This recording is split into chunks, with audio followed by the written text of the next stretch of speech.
விநாயக பெருமான் என் குருவும் எனக்கு எல்லாமான முருகப்பெருமானுக்கும் நான் வணங்கும் அன்னை தந்தைகளுக்கும் என் பணிவான வணக்கங்களையும் மனமார்ந்த நன்றிகளையும் தெரிவித்துக் கொள்கிறேன். இது 68வது திருப்புகழ். அருணகிரிநாதர் திருச்செந்தூர்ல பாடியிருக்கார். தொந்தி சரிய மயிரே வெளிர நிறை தந்த மசைய முதுகே வளைய இதழ் தொங்க ஒருகை தடிமேல் வரமகளி நகையாடி. தொந்தி சரிய மயிரே வெளிர நிறை தந்த மசைய முதுகே வளைய இதழ் தொங்க ஒருகை தடிமேல் வரமகளிர் நகையாடி. தொண்டு கிழவன் இவனாயன இருமல் கிண்கிணியன முறையே குளரவிழி துஞ்சு குருடுபடவே செவிடுபடு சேவியாகி. தொண்டு கிழவன் இவனா இரண இருமல் கிண்கிணியன முறையே குளரவிழி துஞ்சு குருடுபடவே செவிடுபடு சேவியாகி. வந்த பிணியும் அதிலே மிடையும் ஒரு பண்டிதனமியுருவே தனையுமில மைந்தருடமை கடனே தெனமுடக தூயர் மேவி. வந்த பிணியும் அதிலே மிடையும் ஒரு பண்டிதனமையுருவே தனையுமில மைந்தருடமை கடனே தெனமுடக தூயர் மேவி. மங்கை அழுது விழவே யமபடர்கள் நின்று சருவமளமே ஒழுக உயிர் மங்கு பொழுது கடிதே மயிலின் மிசை வரவேனும். மங்கை அழுது விழவே யமபடர்கள் நின்று சருவமளமே ஒழுக உயிர் மங்கு பொழுது கடிதே மயிலின் மிசை வரவேனும். எந்தை வருக ரகுநாயக வருக மைந்தன் வருக மகனே இனி வருக என் கண் வருக எனதாருயிர் வருக அபிராமாம். எந்தை வருக ரகுநாயக வருக மைந்தன் வருக மகனே இனி வருக என் கண் வருக எனதாருயிர் வருக அபிராமா.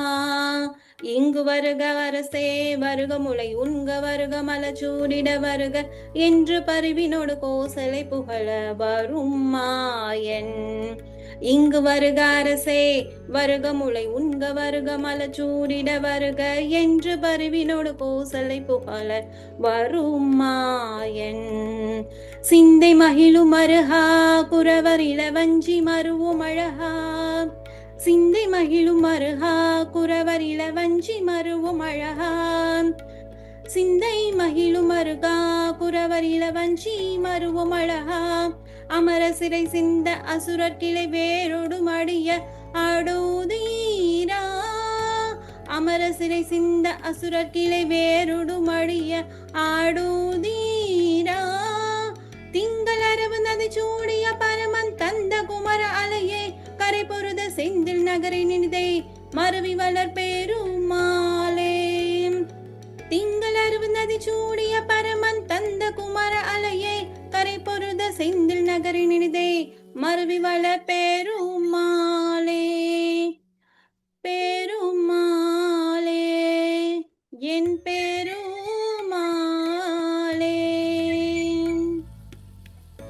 வெற்றிவேல் முருகனுக்கு அரோகரா.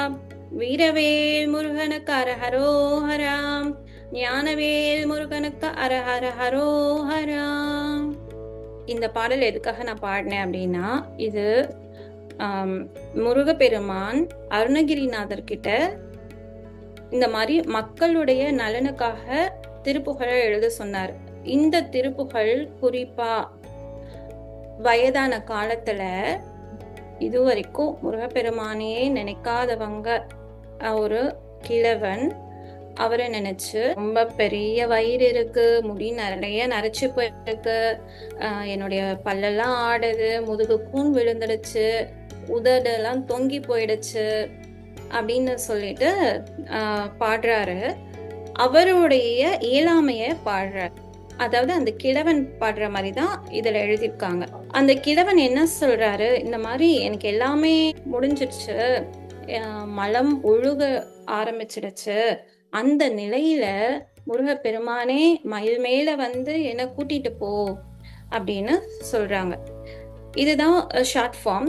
இதுல இன்னும் என்ன தெளிவா சொல்லியிருக்காங்க அப்படின்னா, முருகப்பெருமான் ரொம்ப அன்பானவர். அப்படி அன்பா இருக்கும்போது தான் வாழ்நாள் முழுவதும் அவரை நினைச்சு வழிபடல அப்படின்னா கூட அந்த நேரத்துல கடைசி நேரத்துல கூட முருகப்பெருமானை நினைச்சு நம்ம உள்ளம் உருகி வணங்கும் போது தேவையில்லாத விஷயங்கள்லாம் கலைந்து முருகப்பெருமான் நமக்கு முன்னாடி தோன்றி நமக்கு வேணுங்கிற விஷயத்த செய்து தருவார். அப்படிதான் அருணகிரிநாதர் கோயில் கோபுரத்துல இருந்து கீழே விழும்போது முருகான்னு சொல்லிட்டு கீழே விழுகும்போது முருகப்பெருமான் தாங்கி பிடித்தார். அருணகிரிநாதர் ஒரு சிவபக்தன், ஆனா தாங்கி பிடித்தது என்னவோ முருகப்பெருமான். அப்படி ஒரு அன்பு வாய்ந்த தெய்வம் தான் முருகப்பெருமான். ஒரு வார்த்தை போதும், முருகான்னு ஒரு வார்த்தை போதும்.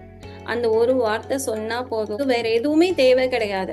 பாடிதான் முருகப்பெருமான நம்ம வழிபடணும், அது சொல்லிதான் வழிபடணும், இதை சொல்லிதான் வழிபடணும். மலர் டெய்லி பூஜை பண்ணி நம்ம வீட்டுல இருக்கிறது இல்லாதது எல்லாத்தையும் கொண்டு வச்சாதான் சாமி நம்மளை ஏத்துக்குவாங்க அப்படிலாம் கிடையாது. முருகப்பெருமான மனதார நினைச்சு முருகா முருகான்னு நம்ம சொல்லும் போதே முருகப்பெருமான் நமக்காக நிற்பார். அப்படி ஒரு அன்பான தெய்வம் தான் முருகப்பெருமான். இந்த திருப்புகழ்ல இன்னுமே ஒரு சில விஷயங்கள சொல்லியிருக்காங்க. அதாவது திருமால் இருக்காரு இல்லையா, திருமாலும் மனம் மகிழக்கூடிய ஒரு தெய்வம் தான் நம்மளுடைய முருகப்பெருமான். கடவுள்கிட்டயே வேறுபாடு கிடையாது. நான் சைவம், நீ வைணவம் அப்படின்னு மக்கள் தான் பிரிச்சு பாகுபடுத்தி பேதமோட வாழ்ந்துட்டு இருக்கோம். ஆனா இறைவன் கிட்ட ஒண்ணுமே இல்லை. ஹரி வேற சிவன் வேற கிடையாது, எல்லாருமே ஒண்ணுதான். திருமால் கூட இதுல மனமகிழ்ந்து நினைக்கக்கூடிய ஒரு தெய்வமாதான் முருகப்பெருமான காட்டியிருக்காங்க. இது அருணகிரிநாதர் இதுல பதிவிட்டு இருக்காரு. முக்கியமா இந்த பாடல் எதுக்காக நான் சொன்னேன் அப்படின்னா, இந்த பாடல்ல ஒரு கிழவன் பேசுவார். அவருக்கு இந்த மாதிரி ஆயிடுச்சு, அந்த மாதிரி ஆயிடுச்சு, என்னால முடியல, வாயில பல்லெல்லாம் ஆடுது, எல்லாரும் என்னை கேலி கிண்டல் பண்றாங்க, எனக்கு கடன் இருக்கு, அது இருக்கு, இது இருக்கு, என் பசங்கள்லாம் என்ன கடன் இருக்கு, எவ்வளவு இருக்கு, ஏது இருக்குன்னு என்ன கேக்குறாங்க அப்படின்னு எல்லாம் பாடுவார். சரியா? ஆனா முருகப்பெருமானுடைய இந்த வகுப்புல அவர் தானே குரு, இந்த அளவுக்கு விடவே மாட்டார், இந்த அளவுக்கு போறதுக்கு விடவே மாட்டார். இங்க வந்திருக்க ஒவ்வொருத்தவங்களுக்குமே நீங்களே பார்த்துட்டு இருப்பீங்க, டெய்லி நமக்கு ஒவ்வொரு அனுபவம் ஏற்பட்டுட்டு இருக்கு இல்லையா? அது வெளியே இருக்க யாருக்குமா ஏற்படுமான கிடையாது. வேற எந்த மெடிடேஷன் கிளாஸுக்கும் போய் எல்லாரும் குண்டலினி சக்தின்னு சொல்லிட்டு தானே அது ஏத்துறேன்னு தானே எல்லாரும் பண்ணிட்டு இருக்காங்க. ஆனா அதெல்லாம் தேவையே கிடையாது. எப்போ அது வேணுமோ அது இறைவன் ஆட்டோமேட்டிக்கா நம்மளுக்கு வர வச்சிடுவாரு. நமக்கு வேணுங்கிறது அறநெறி, ஒழுக்கம். அந்த ஒழுக்கத்து மூலமா இறைவன் அடையக்கூடிய அந்த வழி, இதுதான் ஒரு ஷார்ட்கட்டுன்னே வச்சுக்கலாம். நம்ம இறைவன் வேணும், இறைவன் என் கூடயே இருக்கணும், எனக்கு பாதுகாப்பா இருக்கணும், நான் உடல் நலத்தோட இருக்கணும், எல்லா சௌகரியங்களோடவும் இருக்கணும். அதாவது இறைவன் பக்கத்துல இருந்தா இதெல்லாம் நமக்கு தோணாது. இருந்தாலுமே இது எல்லாமே வேணும்னா இறைவன் நமக்கு வேணும், இறைவனுடைய பாதுகாப்பு நமக்கு வேணும். அதுக்காக மட்டும்தான் இந்த வகுப்பு. மக்கள் நலனோட வாழணும், மக்கள் உடல் நலத்தோடனும் மனநலத்தோடனும் சுத்தி இருக்கவங்களோடவும் சந்தோஷமா வாழணுங்கிறதுக்காக தான் முருகப்பெருமான் இப்படி ஒரு பெரிய ஏற்பாட்டை செஞ்சிருக்கார். அதுக்காக தான் இந்த வகுப்பே ஆரம்பிக்கப்பட்டிருக்கு. அதாவது நமக்கு உடல் நலம் சரியா இருக்கு, சரியா இல்லை, உடல் நலம் சரியில்லாதவங்க முக்கியமா இதுல ஜாயின் பண்ணணும். அவங்களுக்கு பீரியட்ஸ் ஒரே ஒரு நாள் தான் ஆகும், சரியா? ஆனா இப்போ 2 நாள் ஆயிருக்கு. இதுதான் ஃபர்ஸ்ட் டைம் 2 நாள் ஆயிருக்கான் நேத்து சொன்னாங்க. ஸோ என்ன, நம்ம உடல்ல நம்ம இறைவன் மாத்தி அமைக்கிறார். உள்ள இருக்க செல் முதற்கொண்டு எல்லாமே மாற்றி அமைக்கப்படுது. இந்த வகுப்புல விஷுவலைஸ் கைடட் மெடிடேஷன், சத்ரு சம்ஹார வேல் மெடிடேஷன் எல்லாத்துலயுமே நம்மளுடைய டிஎன்ஏவையே மாத்தி அமைக்கிறார். நம்ம டிஎன்ஏல தானே எல்லா மெமரியும் ரெஜிஸ்டர் ஆயிருக்கும், அதையவே மாத்தி அமைக்கிறார். நம்ம கர்ம பதிவு எல்லாத்தையுமே அழிக்கிறார். கர்ம பதிவினை அழிக்கும் போதுதான் நம்மளால இறைவன் கிட்ட சீக்கிரமா சேர முடியும். இறைவனுடைய அருளை நம்மளால வாங்க முடியும் சீக்கிரமா. இறைவன் நம்ம கூட இருக்கிறத நம்மளால உணர முடியும். அப்படி கர்ம பதிவை அழிக்கும் போது மட்டும்தான் எதுவுமே சாத்தியமாகும். கர்ம பதிவு இருக்கும்போது நம்மளால இறைவன் அணுக முடியாது அவ்வளவு சீக்கிரமா.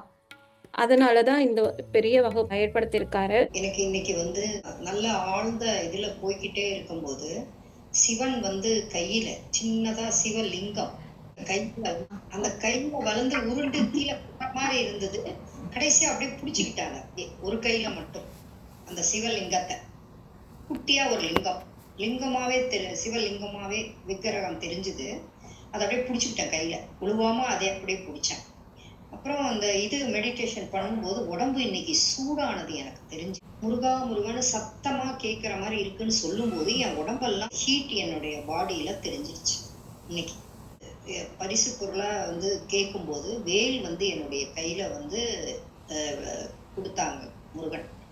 அந்த வேலை வந்து கீழே விழுவாம அந்த முருகன் வேலை கையில பிடிச்சிக்கிட்டே நான் வந்து எல்லா இடத்துக்கும் போய்கிட்டு வந்து கடைசியா முருகன் கிட்ட ஆசீர்வாதம் வாங்கி என்னுடைய ஆழ்ந்த மனசுக்குள்ள போற வரைக்கும் அந்த வேலை நான் வந்து கையிலேயே வச்சுக்கிட்டு இருக்கேன்.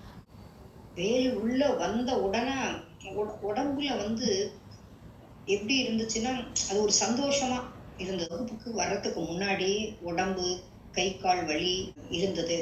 அப்புறம் மனசுலயும் நிறைய கவலை பிரச்சனை மன வலிமையில் மனசுல நிறைய குழப்பம். இதை நம்ம பண்ணுவோமா செய்வோமா அப்படிங்கிற ஒரு கேள்வியோட தான் நான் வந்தேன். ஆனா அதுக்கப்புறம் இப்போ வந்ததுக்கு அப்புறம் உடம்பு லேசா இருக்கிற மாதிரி எதுவும் இல்லாத மாதிரி லேசா இருக்கு. அதே மாதிரி மனசுலயும் எந்த கவலையும் இல்லாம இதை நம்ம பண்ணணும் செய்யணும் நம்மளால முடியும் அப்படிங்கிறது மெடிடேஷன் பண்ண பண்ண பண்ண எனக்கு வந்து நிறைய சக்தி கிடைச்சது உடம்புல. ஒரு நாள் மெடிடேஷன் பண்ணிட்டு இருக்கும்போது எனக்கு ஒரு ஒளி தெரிஞ்சுது. எனக்கு வந்து என்னுடைய வீட்டுக்குள்ள வந்து ஒரு ஒளி வந்தது. அந்த ஒளியை நான் 2 தடவை மெடிடேஷன் பண்ணும்போது உணர்ந்தேன். அது முருகனுடைய செயல். வீட்டுக்குள்ள வந்தது. அந்த வீட்டுக்குள்ள வந்து என் மேல மோதின மாதிரி இருந்தது.